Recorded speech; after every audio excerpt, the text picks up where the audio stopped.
Grief doesn't just sit in our mind.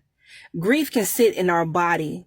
So this is why it's just so important. It's very, very important. It's imperative that we talk to someone, that we get with someone, a trusted friend or a support group or whatever, where we can talk out these things, write it out, scream it out, cry it out, because it's going to be with you forever. But it doesn't have to control your life. You're not alone. You're not alone. Reach out for help. And then if you're dealing with some thoughts of wanting to unalive yourself, you can text 988. Text 988. That's a free hotline that you can text. They don't even know you. Because sometimes it's better for some people to talk to strangers than it is people that they know. And they do that because they don't want to feel judged. So I want to encourage you to do that. If you're thinking about unaliving yourself, text that number 988. Get you some help. You're not alone. You're going to make it. You're going to make it. Let that be your gift to your loved one who is no longer here. Whether it's your parents, your grandma, your best friend, your sister, auntie, cousin, whoever it was, your child who is no longer here, give them the gift of life by you living your best life. I know it's hard. I know it's hard. Some of the things that's been pushing me, because, I'm dealing with the grief of losing my father, not my biological father, but my stepfather who raised me. I carry him and I be hearing him too.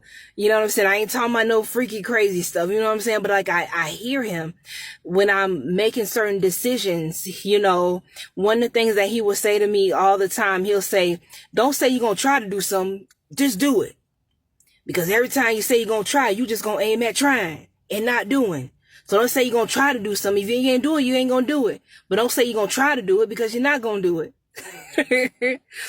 So that's what I've been carrying with me. What are some things that you carry with you from your loved one?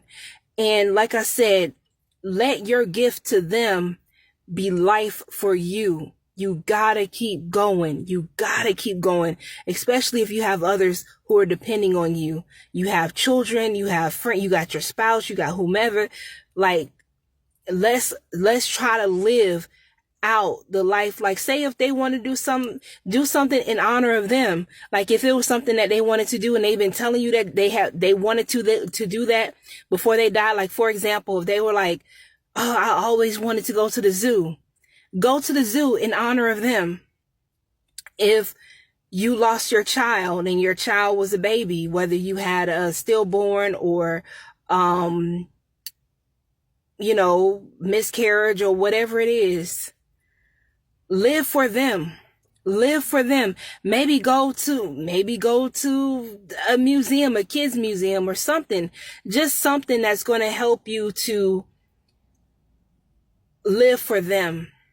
And I know it's easier said than done because it has been hard. My dad died in March of 2025, not too long ago. And it still doesn't feel real. Even when my grandma passed away, it's been a little bit over a little bit over 2 years. And it's like, it doesn't feel real. One of my great friends,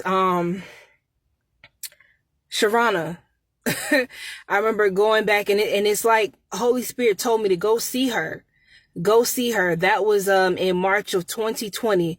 I actually had surprised my dad because my dad was in the hospital.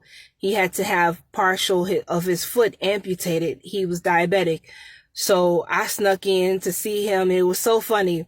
It was so funny because when I went into the hospital room where he was, my grandma was there, but both of them are no longer here. Both of them have passed away. Both of them have died. But I remember going into his hospital room over at St. Anthony's. I just snuck in there. He's like, oh, he looking, like, who? He looking, trying to figure out who that is.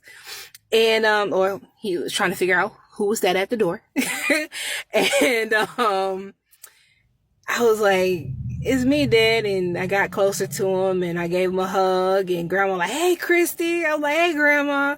You know, I hugged both of them. My grandma was wearing this, it's almost look like a little turban or something. Really, really cute. I was like, Grandma, where you got that from? She's like, I got it from the hair store, Christy. So I ended up going to get one.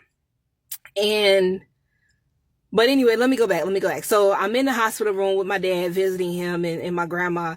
And my dad told me, you came up in here like Michael Jackson. I said, like Michael Jackson? I came up. Okay, but anyway, I thought that was funny. But anyway, so I ended up going to the hair store. No. Let me go back. So my grandma told me she got it from the hair store, and I'm like, cool. And ended up meeting up with one of my friends, Sharana. Met up with her, went to her house because I like to just surprise her whenever I go back home to Florida. And I went to surprise her, and that's when I found out that she had cancer. I believe she knew that she didn't have that much more longer to live. And even though I could see the change in her face and her eyebrows and her hair, and I just was like, is Sharana gonna beat this? But when she told me, she was like, yeah, you know, my mom came down to get the kids and stuff for me.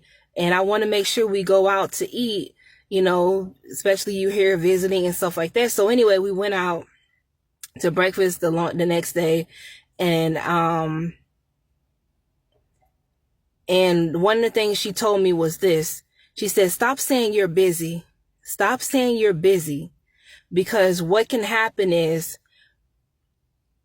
here it is. You keep, oh, I'm busy. And not actually enjoying the moment.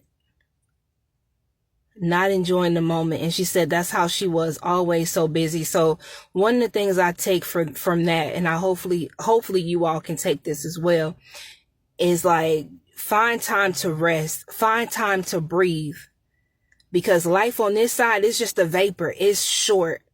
We don't know. I could be gone in the next couple seconds. You know, I could drop the phone and be gone. So take your time, breathe, and live for the ones who are no longer here. Let that be your gift to them. You be encouraged.